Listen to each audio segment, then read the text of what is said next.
What's up guys, Pidget here. Before we starting, I want to warn you about the reward Trickster. For Winter Tyrant, it's really bad. You lose too many damage while you gain tankiness, but I think this build has enough tankiness for the most of the endgame bosses. But I will take a look on this after the patch drops and the POB gets updated. Now we're talking about tankiness on the defensive side. Using Grace Aura for evasion rating, so we almost can't die from the monster's basic attacks or projectiles. Because we're using Grace Aura, we can use Ghost Dance Keystone. When we take a hit, we will recover 50% of our evasion rating as energy shield. We can do this 3 times in a row before the stacks recharge. To benefit from this even more, we will be using energy shield and evasion based types and a crystal belt with energy shield mod on them. This is how we countering the life as maximum energy shield mod remove, chill and freeze immune thanks to our Ascendancy because we're taking occultist.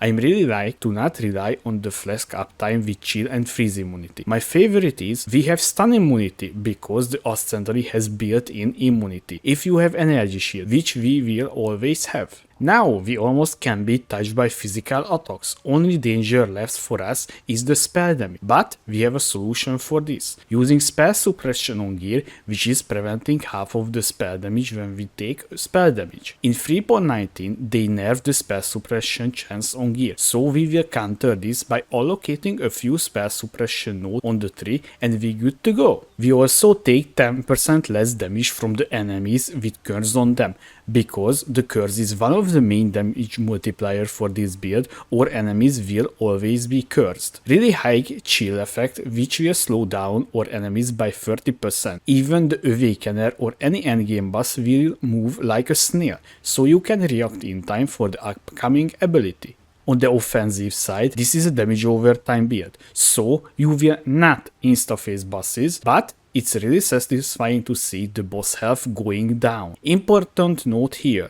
you need enough cast speed to reach 20 stacks with your brand. You can look your brand activation per brand stats under the POB and this number needs to be at least 20. About this will not give you significant damage increase, so don't invest too much for this, but also don't worry if you get more than this. Because we taking on the tree the extra curse node, we can use free curses to boost our damage, namely Frostbite, Elemental Weakness, and Punishment. If you not use Punishment curse before, this will only start working when the boss below 50% health and the boss will take increased damage. All of these curses we applying one signal button and we using Bane for this. Using a secondary source of damage on left click, Vortex, we applying chill with this and it's linked with bone chill support for even more cold damage increased. My first plan was using Frost Bomb for the cold exposure, but instead of this I'm using a gloves implicit for the exposure, so we don't have to press more button on boss fights and we don't have to deal with the delayed Frost Bomb. Of course, till we get this implicit we need use Frost Bomb sadly. I'm link Cooling Strike support to my Flame Dash, so I can execute the bosses from 10% health, which is really good and helping if you're fighting one of the Uber bosses. For even more damage, we're using a Boots implicit, drop Scorch Ground for a few seconds, which will increase the elemental damage the enemy take. First of all, I would like if you hit the like button like the Shaper hitting the Elder, so it can start spread to more people. Thank you! Quick rundown on the gear side what you need to aim. In 3.19 they removed the maximum life as extra energy shield mod from your chest piece, so all the base types needs to be energy shield and evasion rating base. Your belt needs to be a crystal belt with energy shield mod on this. This will boost your energy shield pool even higher, so we almost nullified the chest mod now. Few implicits worth to mention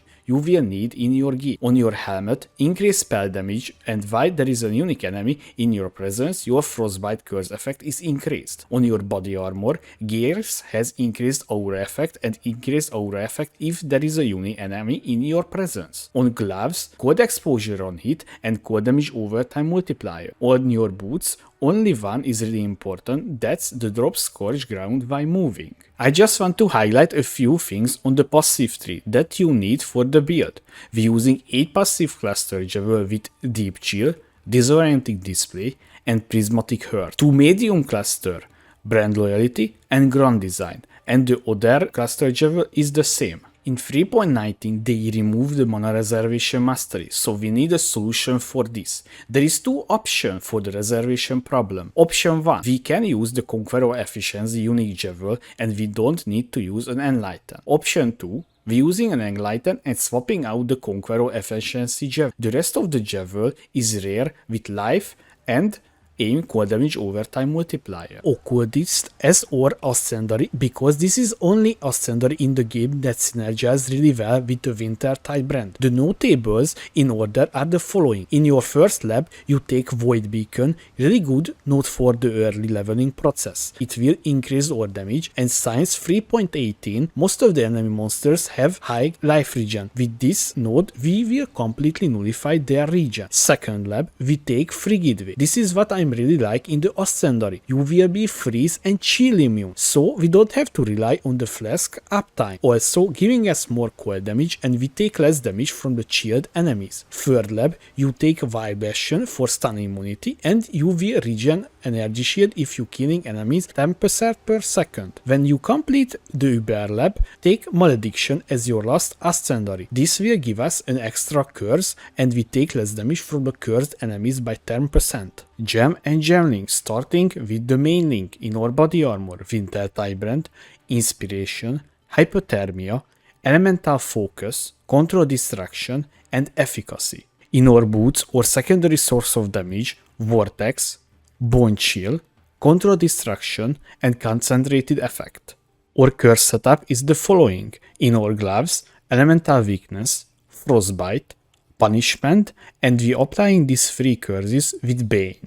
Our move and skill setup, Flame Dash, Cooling Strike, and Arcane Surge. Arcane Surge only level 5, otherwise you need to cast twice your flame. We using Cooling Strike, execute our enemies and 10% or less health. Our defensive setup is Immortal Call and cost when damage taken. Cost when damage taken needs to be level 2, Immortal Call level 3, otherwise it will not work. We can't use Molten Shell because we don't have much armor. And we can't use the Steel Skin because it has high strength requirement and almost same as the Immortal Call. Our aura setup in our helmet, Clarity, Malevolence, Grace, and Enlighten if you can afford or don't want to use the Conqueror Efficiency Jewel. Few words on your progression. I will put 3 POB in the description, one with basic gear, one with 1-2 day gear, and final gear what you get for the endgame. Hope you enjoyed this video about Wintertide brand Occultist. If you have any question, please let me know under the video. I wish you a wonderful league start. Thanks for watching guys, and see you next time.